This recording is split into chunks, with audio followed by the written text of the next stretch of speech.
Welcome to JB9 news. Peddapalli జిల్లా రామగిరి మండలం సుందిల్ల గ్రామంలోని మాదిగ కుల సంఘానికి చెందిన 2 ఎకరాల భూమిని తమ కులానికి చెందిన ఆక్రమణ చేశాడని జనగామ లక్ష్మీనారాయణ ఆరోపించారు. ఆదివారం గ్రామంలోని అంబేద్కర్ భవనంలో ఏర్పాటు చేసిన విలేకరుల సమావేశంలో కులస్తులు మాట్లాడారు.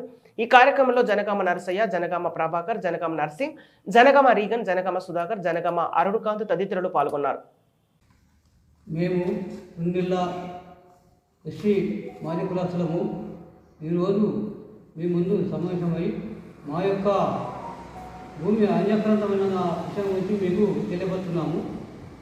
గతంలో కూడా మాకు గుర్రాల రామకృష్ణ అనే వ్యక్తి మాకు 1985లోనే మాకు 2 ఎకరాల భూమి ఆక్రమించుకున్నాడు. ఇట్టి భూమిలో మేము ఈ సుందర గ్రామస్తులు అందరం కలిసి అక్కడ ఒక జెండాను ఏర్పరచుకొని ప్రతి సంవత్సరం మేము జెండాను ఎగరేసుకుంటూ మరి మిగతా సమయంలో కూడా మేము ఆట స్థానంగా ఉపయోగించుకొని వాడుకుంటున్నాము. ఇట్టి సమయంలో కూడా జనగామ రామస్వామి వ్యక్తి 2010లో ఆయన ఆక్రమించుకొని దీన్ని మన ఆలయాలు కూడా ఎక్కించుకోవడం జరిగింది. ఇట్టి భూమి పైన మేము గతంలో కూడా ఉన్నటువంటి ఎమ్మెల్యే గారు తిరుబాబు గారికి, ఇప్పుడు ప్రస్తుత మంత్రివర్యులు వారికి వినియోగించుకోవడం జరిగింది. మరి అదేవిధంగా ఒక మంత్రికే కాకుండా ఎంఆర్ఓ గారికి, అటు కలెక్టర్ గారికి కూడా 80లో కూడా మేము వారికి తెలియపరచడం జరిగింది. ఎంఆర్ఓ గారి దగ్గరికి పోతే ఇట్టి భూమిని ఆక్రమించుకున్న దానిపైన బాణీలో ఉన్నటువంటి వాటి పైన ఈ సరైన 453-54 భూమిని ఆక్రమించుకున్న దానిపైన ఎంఆర్ఓ గారికి కంప్లైంట్ చేస్తే అటు భూమిని వారు రౌండప్ చేసి కొట్టివేయడం జరిగింది.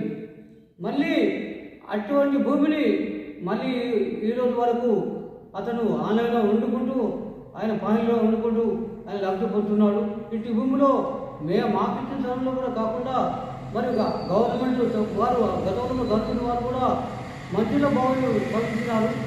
అట్టి బావులు కూడా దౌర్జన్యంగా కూలగొట్టి ఇటు భూమిని ఆక్రమించుకొని మాకు ఈ 2 ఎకరాల భూమి లేకుండా కులస్తులకు లేకుండా మేము ఇటు భూమిలో కూడా మేము ఒక ఫంక్షన్లు కట్టుకొని మేము ఈ కులస్తులందరికీ ఫంక్షన్లు కానీ పెళ్ళిళ్ళు కానీ శుభకార్యాలు జరపడానికి అక్కడ జరపడానికి ఆలోచించి లేకుంటే మేము గ్రౌండ్ స్థలం ఆట కోసం ఉపయోగించుకోవడానికి మేము అవకాశం ఉండే అటు స్థలంలో ఇలా జనగామ రామస్వామి సన్న బానయ్య గారు ఆక్రమించుకొని చేయడానికి మేము అక్కడికి పోతే మా పైన అతడు కేసులు పెట్టడము మరియు మా పైన దౌర్జన్యంగా వాళ్ళు తిట్టడం, వాళ్ళ భార్య కొడుకులు వచ్చి మా మీద ధైర్యం చేయడం, ఇంటి విషయం కూడా చూడడానికి సిఐ గారు కూడా మేము వినియోగించడం జరిగింది. మరి వారికి కూడా పిలిపించి మాట్లాడడం జరిగింది. మరి ఇంటి విషయం పైన మీరు తగు మా యొక్క విన్నపాలు వేయించుకొని తగు చర్య తీసుకోవాలని మా గ్రామస్తుల తరఫున మరి పై అధికారులకు తెలియపరుస్తున్నాము. మీకు మీ ముందు వచ్చి మేము వినియోగించుకోవడం ఏంటంటే మా భూమి మాకు ఇప్పించి, మాకు 2 ఎకరాల భూమి మాకు ఇప్పించి మాకు తగు న్యాయం చేయాలని పై అధికారులకు మరి రాజకీయ నాయకులకు వినియోగించుకుంటున్నాము. అదేవిధంగా మా భూమి మాకు ఇప్పించాలని కోరుతూ మేము కూర్చున్నాం.